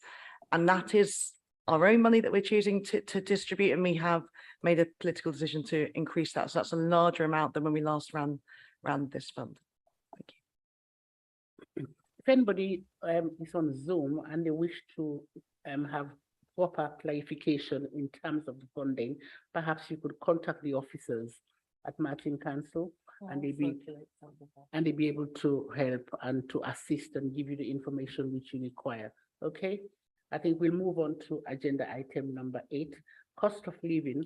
Octavia Lamb, Policy and Scrutiny Manager, LBM. Thank you, Octavia. Thank you, Chair. I'm just going to put up my slides, hopefully seamlessly. Yes. It has been necessary to create completely new slides, as I'm sure you can imagine. Anything around the cost of living is changing at an almost daily rate, as well as the fact that the cost of living fund, which I will come on to, support fund, has now been agreed by the cabinet, and so pots of money are being distributed, but I'll come on to that in detail. My name's Octavia Lamb and I'm the interim policy and scrutiny manager at Merton Council. I'm sure many of you feel like me that we're living through a period of time where we're lurching from one crisis to the next. COVID, war in the Ukraine, and now the cost of living crisis being faced by many of our residents. Oops. How do I move on? Yes. These headline facts about cost of living in the UK will be familiar to all of you from reading or watching the news. The 9.8% inflation rate, the hovering threat of an average household energy bill of £4,347 by next April, unless further support is set out. The steadily rising costs of food. And as you will all be becoming aware, there are soaring numbers of people, particularly those in low-income households, who are being forced into debt by the increase in prices of food and fuel, and the increasing numbers of households that we're seeing that have not usually sought state support, now having to look to do so over the autumn and winter. And the cost of living crisis is hitting Londoners acutely, with higher inflation for local goods and services and rents for new rentals growing faster than anywhere else in the UK. Now an average monthly rental is £2,257 a month in London. And we can see this reflected in just some of the information that has been coming through from residents and community groups and the voluntary sector here in Merton. 1,800 visits. I mean, this will already be greater. Oh, I might have gone on to the next slide too soon. Apologies. 1,800 visits to the Merton community fridge, and demand for food bank vouchers that are high, an increase in debt referrals to the South West London Law Centre, and citizens' advice being inundated with requests for advice and support. And there are severe equalities impacts, which I wanted to raise particularly here this evening. Analysis by the Runnymede Trust found that Black and minority ethnic people in the UK are more exposed to the cost of living crisis than white people, as a result of ethnic minority incomes having slumped faster and further in recent years. The charity said there is a racial inequalities dimension to social security cuts over the past decade, with Black and minority ethnic families losing £806 a year on average, compared with £454 a year less for white families. And Women's Aid is reporting unprecedented levels of domestic abuse, reports of domestic abuse, a third more women than usual coming forward with reports of abuse, and a large majority of victims being afraid to leave their abuser because of worries over finances. So a pretty bleak picture. Yes, those are the other points that I mentioned just now. So what is Merton Council doing to help its residents through the cost of living crisis now and for the future? At the beginning of July, the council came together to declare a cost of living emergency and subsequently announced a £2 million cost of living support fund. Now, crucially, £1 million of this support fund is being kept back until January of next year, when an even clearer picture of the crisis will have emerged, and we'll know who is being hit the hardest and how best to get help to them. The other £1 million, meanwhile, is being put to a range of uses to help residents through the autumn and winter. Today, my colleagues Amanda and Heather, who you met just now, talking about Civic Pride Fund, they have worked to launch today a new cost of living emergency assistant grant scheme, totaling £100,000 for existing strategic partners and organisations to provide crisis support for Merton residents in need. A further 100,000 is going to Sustainable Merton and their wider community fridge partners to ensure surplus food supply is redistributed where needed across the borough, and conversations with community fridge are actively underway, which is great.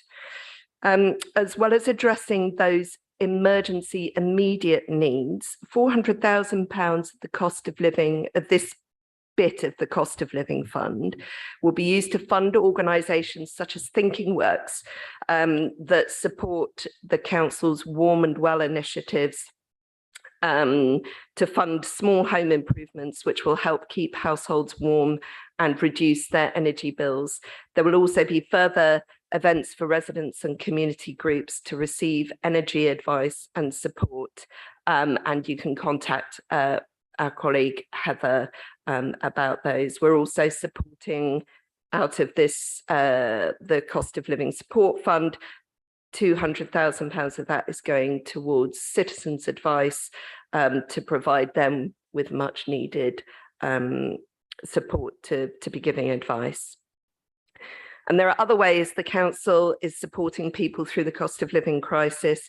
Already we've run 4 cost of living events at borough libraries, which many of you will have attended, and I've seen many of you there, which is great and supported. And nearly 1,000 residents have attended these events altogether, which is great. And another one is taking place soon at Pollard's Hill Library on the 29th of October. Direct letters have been sent to households in those areas who are in receipt of council tax support. But there's also a lot of other communications going out about this event, as there have for the others, because this is a support event for everybody, not just those, as I said at the beginning, who would usually receive support anyway, because we realise that everybody's being hit by this crisis. At these events, there are a number of stalls with people giving advice on any grants and benefits that are available, as well as things like advice on how to improve sustainability within the home and keeping warm and well. And there are supermarket vouchers for every household that attends. So if you could please spread the information to your contacts. The details are on the Merton Council website, along with a lot of other information about cost of living support and the funding available. In addition to these community events, the council has recently met with local businesses and the Chamber of Commerce to listen to the pressures that they are under and ways that they can help people in the borough, such as giving employees time off to volunteer with local charities.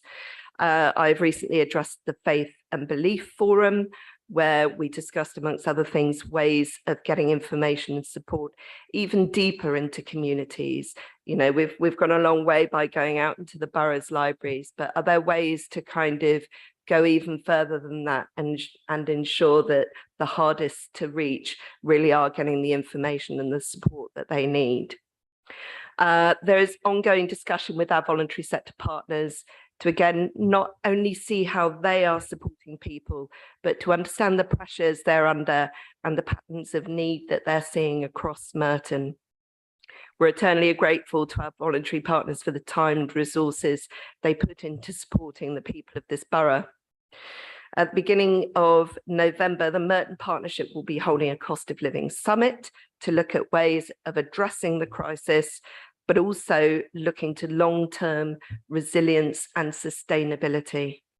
As we move into autumn and then the winter, we're encouraging people to come and use our libraries as warm places to be during the days. And of course, we will also be ensuring that children eligible for free school meals will continue to be provided for during the school holidays. So those are, covering a few of the ways that the council so far has offered and continues to offer support. We'll be continuing to engage with partners to understand the full scale of the problem and the changing nature of the impact it will have on people and how to get help to those who need it most. And that's why I'm here this evening, really, to not only tell you what we're doing, but also to hear from you about how the cost of living is impacting on the communities that you represent and work for. How can we use the knowledge that you have and the experience you have to ensure that the council has as clear and detailed a picture as possible, not just for now and the immediate crisis in the winter, but ways of really building sustainability for the future. How can we ensure that our young people, if they're faced with a similar sort of crisis in the future, how can they be better equipped? How can we be making sure that homes in Merton are as energy efficient as possible? The list goes on and on. Thank you very much for your time. Happy to take any comments or questions, and similarly to share my contact details again, which were on the first slide, but I'll come off sharing now. Thank you. Thank you, Octavia, for your presentation. Very much appreciated. We've got a few people online. First of all, I'll start off with Fitzroy. Thank you very much for that in-depth presentation. I was quite taken back by the data from the Runnymede Trust, and just looking at some of the stats that they produce that highlights and breaks down the Black and ethnic minority groups, and how that has affected across London. And for the many years I've been trying to make sure equality is represented in London. And I'm just trying to think similar stats being done in Merton that we can drill down, because I know how hard Hannah and the BAME team work in supporting the small marginalized BAME organizations. But I've always fought for that to be broken down to what the individual organizations are that are under the BAME heading. And I know quite clearly it highlights that, like in a percent of a pound, you know, I mean, that from a 10p perspective, there's a white British wealth and Indian household have 90 to 95p, Pakistani household have about 50p within the pound, Black Caribbean have about 20p, and Black Africans and Bangladeshis household have about 10p. So the Runnymede Trusts are able to break down more in depth and give more clarity to the makeup of the BAME groups within the area. And I wonder how Merton as a borough are able to do that, because I do celebrate the civic pride. I'm not too concerned about the name. I'm really focused on the fact that the individuals that benefit, so there's a more of a balance. And I do celebrate the fact that the borough are putting forward quite a substantial amount of money. And I thank Heather and Amanda and all the council that have decided to put forward more money into the pot to help and to benefit the population of Merton, not just BAME groups, but the whole population of Merton that are marginalized. And it'd be good to be able to have a data that's clearer, more reflective, so we can actually see where the support is more needed. Thank you.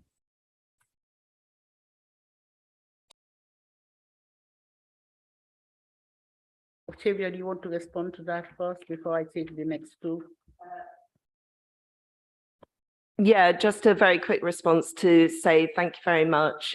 Yes, absolutely. That's one of the reasons I'm pleased that half of that cost of living fund is being kept back, is in order to be able to drill down into the detail of who needs help and what kind of help.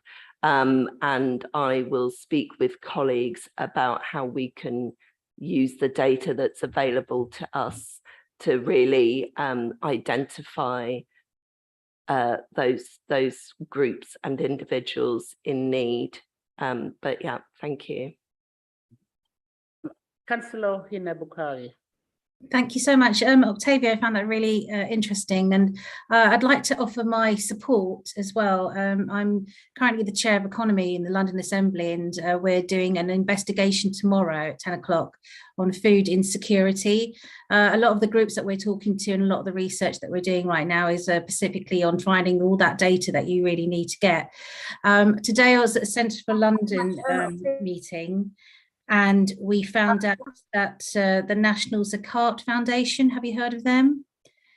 The National Zakat Foundation have just done some research, and they've found that 1 in 5 Muslims are currently using food banks. There's a lot more to do. The Trust will try to gather some data on this as well, and we're working with them too. So I'd like to keep in touch with you, Octavia, and maybe we can work together in getting that clearer picture. The National Zakat Foundation have just done some research. Sorry, there's something. 1 in 5 Muslims currently. Oh, sorry. Yeah, somebody not mute. Apologies, Councillor Bukhari. Thank you very much. Yes, do please email me. That sounds like very interesting work that you're involved in, and there seems like a bit of crossover. So definitely, yeah. Keep an eye. It's live tomorrow at 10 o'clock. I'm plugging it. Oh, so yeah, do watch it. Logie, would you like to put your question, please? Yeah, I just want to find out on this cost of living crisis, which part of the borough is the most affected? Is it east or west, please?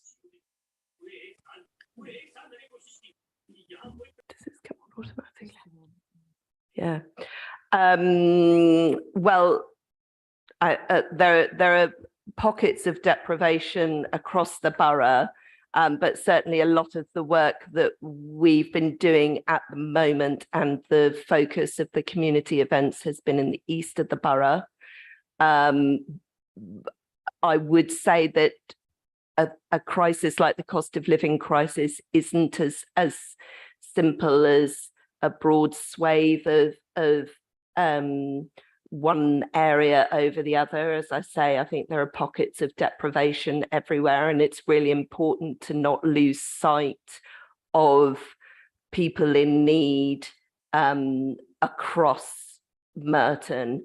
So we're making sure that our deeper dives and the work that we're doing and the partners that we're working with across the borough as well means that we are identifying the people who need it most, almost regardless of where they are. And it's really important that we reach as many people as possible. Councillor Agatha. Thank you. Thank you very much. Yeah, thank you for this presentation. I think it's quite shocking, really. It's good to have the information, but to think that the ethnic minority, various groups, getting down to the black people, is like 10p or whatever, it's disgraceful. And we come back sitting here every day trying to see if we're going to try and do something for the east of the borough or for those of the borough, and we do nothing. I mean, I you know, it's good trying to get to people, but I find that the people that scream the loudest are the ones that are going to get the money again.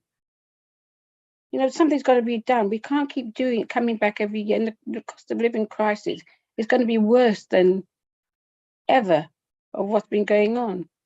So I don't know how we're going to, you know, try and get the same people again, try and reach these people again.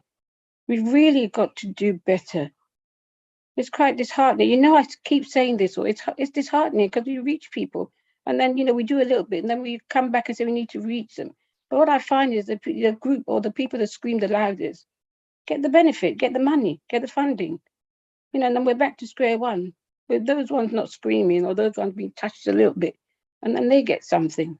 We can't keep going on like this. It's just not on. We can keep doing this year in and year out, and then people get more upset, and feel the council's not doing anything for them. You know, we've got to try harder and do better. We'll still do our outreach and get to people, but we've got to get to people and do what's right for the people. Xavier, do you want to just briefly? Thank you, Chair. Yes, thank you, Councillor. It is shocking. And as I mentioned in my presentation, one of the really interesting things that came out of the discussion with the Faith and Belief Forum was very much this idea of needing to get out and reach people. And even though we've been having these very well attended residents community events at the library, that's still assuming that people are mobile, that they are able to get there, that they can afford the bus fare, that they have heard about it, that they've got somebody to look after their child, all of these sorts of things. And that's where we start to kind of lose sight of people, is if we think events like that is kind of job done. So we're absolutely wanting to speak with councillors, because of course they are the best connected to their local communities. They will know whether there are families in need. They will have ideas of how we can get that support out to them. So very, very happy to have another conversation with you at some point about practical ways forward to reach those people. Thank you. And the final question, Councillor Caroline Kupamabea. It's not a question, Chair, thank you. And Octavia just said exactly what I wanted to say, getting councillors involved. But I wanted to first of all say that thank you very much for the presentation. Everything has been made very clear. Thank you for bringing it here in this forum as well. I'm also encouraged by the fact that you're saying deprivation is in different pockets of the borough. And I think especially when you talk about this cost of living crisis that we face, it's everywhere, everyone's struggling. But I'm very proud that the way how the council has stepped up and provided this fund and the work that you and your team doing to make sure that you know, the word is spread so people are made aware of it. And I wanted to then say that you should also use counselors. That's why we are here. We can't just depend on you. We are representing the communities. So we have residents in our wards and we should be able to get them out. We should have the information and to be able to contact our residents and make sure that everyone, absolutely everyone in this borough is made aware of this funding and get involved and be able to participate or be assessed whatever way it happened, and so that it will benefit from it. So thank you very much. Thank you. Councillor Nick McLean. Thank you, Chair, and thank you for the report, Octavia. First of all, look, great job at getting the funds through. But I agree with Agatha. We need to be doing more work to get it to the right people. Not a lot of funding has been talked about tonight, and I'd be very interested to know exactly what's come from the central government as well, and how that fund has been and how those monies have been allocated. Can I just bring in Abai Savage? He's here before. Thank you, Madam Chair. Well, if I'm right or I heard correctly, I do agree, and we all agree to say that it is rather unfortunate that society has been brought to this level where people have to be begging for their daily living to survive. The lady mentioned something about food voucher. How will it be regulated for a particular family or an individual? Would it be just one-off, or will it be something which they will rely on every week to go in there to survive? Then the second one, you also mentioned something about the help of £400 irrespective of status. And I want to know, how would this be paid? Would it be paid to individuals or residents or to the providers? So perhaps if you could elaborate on this for me, it would be helpful. Because why I'm saying that is, I used to work for an organization sometime in which, prior to this pandemic or this struggling that we're encountering now, people have been relying on food voucher. And I could remember quite rightly that every member within the borough was only entitled to at least either 3 or 4 vouchers for the year.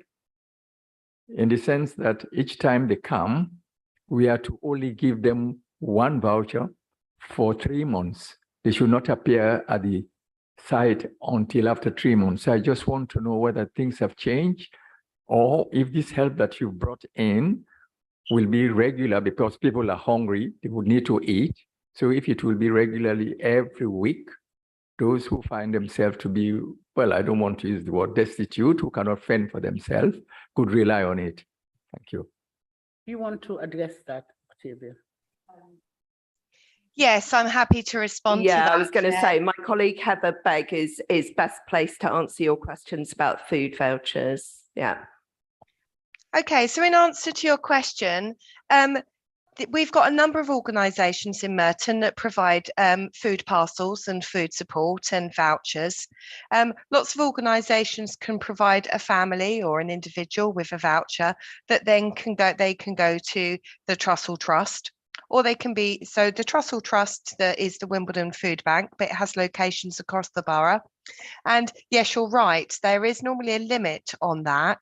So it's normally around 3 vouchers per 6 months. However, there is a level of discretion at the moment, you know, and we're doing some wider work with our food partners, or our food emergency assistance partners, to look a bit more into depth about that. We've also got the DONS local action group, and they will provide up to 8 weeks parcels. So people will get a weekly parcel of provision, and then there's also topping up of other sanitary provisions and toiletries, etc. Then we've also got our community fridge network as well, and where we're redistributing surplus food across the borough, where people can access that food and they can go on a weekly basis to that.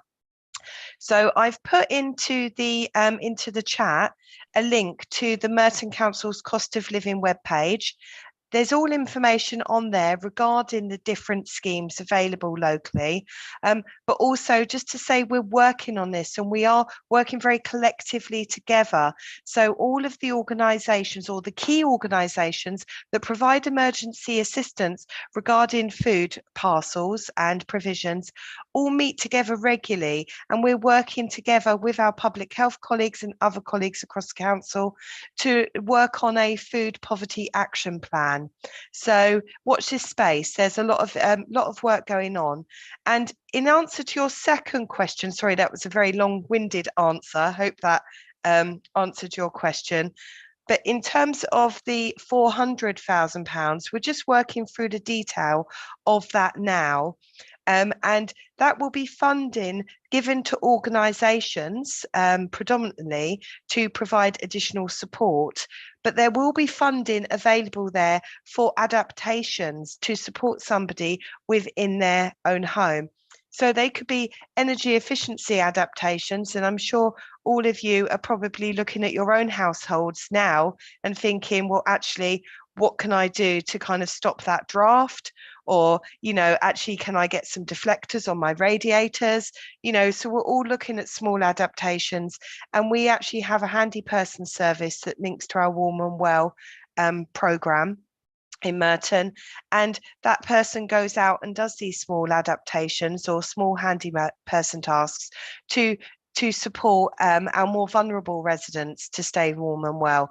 So we'll be looking to increase capacity around some of that type of provision, but very much energy efficiency advice and support to access some of the larger grants for home improvements that we get through the Greater London Authority. Now, I'm taking up too much time now, so I'll stop talking, but if anyone's interested in hearing any more, then I can obviously provide more information. Thank you, Heather, for the information. And if there's anything in the chat, I'll ask Everett to share it around. I think finally, briefly, we need to wrap this up. I'll take Joan Henry, Councillor Joan Henry.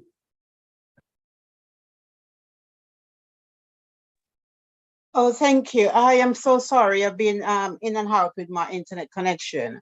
And I've listened to, I think I listened to most of what everyone had said, and, you know, all the reports. But I don't hear anything much about, I mean, people who are homeless. Are there any, you know, any incentive for people who are homeless? And again, it's a lot of money, and all I'm hearing about hands out, but I don't hear anything about employment. So I must say again, I missed a lot out. So, you know, maybe somebody may have said something, but I haven't heard. But we have so many people out there looking for jobs. They don't need a handout, they need jobs. So are there any things out there going for them? And who's going to answer that question? Anybody? Yeah, I will respond. Thank you, Councillor. Yes, a very good point. Jobs and skills is one of the areas that we want to look at the Merton Partnership Summit next month, actually. So we have already identified it as something that is key to one of the ambitions of kind of not just dealing with this as a short-term handouts situation. This is a situation where we need to build resilience and have a kind of sustainable way forward, which will all help with civic pride, and it all goes hand in hand, and a sense of pride. So thank you very much, and absolutely it's key to addressing this crisis. Yeah. Thank you. Any other business, the final? Any other business?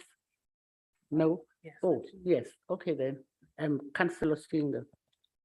Yeah, we just got one important item of any other business. Next year, it's the 75th anniversary of Windrush arriving, and we think this is a really important event that we should be commemorating and talking about the impact of that generation on Britain and on our community.